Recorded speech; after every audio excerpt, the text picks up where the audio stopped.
ಗಂಧದ ಕಡ್ಡಿ ನೋಡಿ ಹೇಗಿದೆ ಅಂತ. ನಮ್ಮ ಹಂಪಿ. ಮತ್ತೆ ಇಲ್ಲಿ ದೇವಸ್ಥಾನ ಹೇಗಿರುತ್ತೆ, ಇದು ದೇವಸ್ಥಾನದ ಎಂಟ್ರೆನ್ಸ್. ಇದು ನೋಡ್ಬೋದು ದೇವಸ್ಥಾನದ ಆವರಣದಲ್ಲಿ ಬಟ್ಟೆ ಅಂಗಡಿಗಳು ಇಟ್ಟಿದ್ದಾರೆ. ಮತ್ತೆ ಇದು ಗೇಮ್ ಸೆಕ್ಷನ್, ಕೆಳಗಡೆ ಫುಲ್ ಗೇಮ್ಸ್ ಆಡೋದಿದೆ.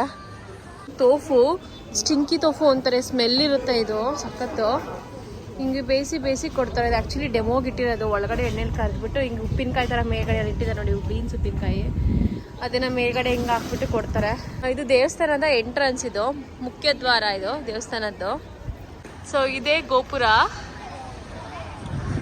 ಇಲ್ಲಿ ನಮ್ಮ ಕಡೆ ನಾವು ಹೇಗೆ 3 ಸುತ್ತು ಹಾಕ್ತೀವೋ ಹಾಗೆ ನೋಡಿ ಸುತ್ತಾ ಇದ್ದಾರೆ ದೇವಸ್ಥಾನದ ಒಂದು ರೌಂಡು. ದೇವಸ್ಥಾನದ ಒಳಗಡೆ ನಾನು ಸ್ಲಿಪ್ಪರ್ ಹಾಕೊಂಡ್ಬಂದಿದ್ದೀನಿ. ನಾನು ಒಬ್ಬಳೇ ಅಲ್ಲ, ಪ್ರತಿಯೊಬ್ಬರು ಕೂಡ ಇಲ್ಲಿ ದೇವಸ್ಥಾನದ ಒಳಗಡೆ ಸ್ಲಿಪ್ಪರ್ ಹಾಕ್ತಾರೆ. ಇದು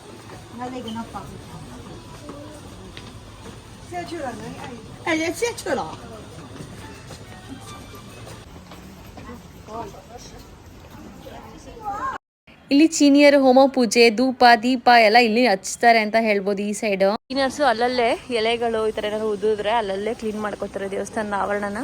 ಗಂಧದ ಕಡ್ಡಿ ಇಟ್ಕೊಂಡಿದಾರಲ್ಲ, ಈ ತರ ದೊಡ್ಡ ಗಂಧದ ಕಡ್ಡಿ ಇಟ್ಕೊಂಡು ದೇವ್ರಿಗೆ ದೂರದಿಂದನೇ ನಿಂತ್ಕೊಂಡು ಬೆಳಗ್ತಾರೆ. ಒಳಗಿರೋರ್ಗು ನಮಗೂ ತುಂಬಾ ನಂಟಿದೆ, ಯಾಕೆಂದ್ರೆ ಒಳಗಿರೋರು ನಮ್ಮ ದೇಶದವರು.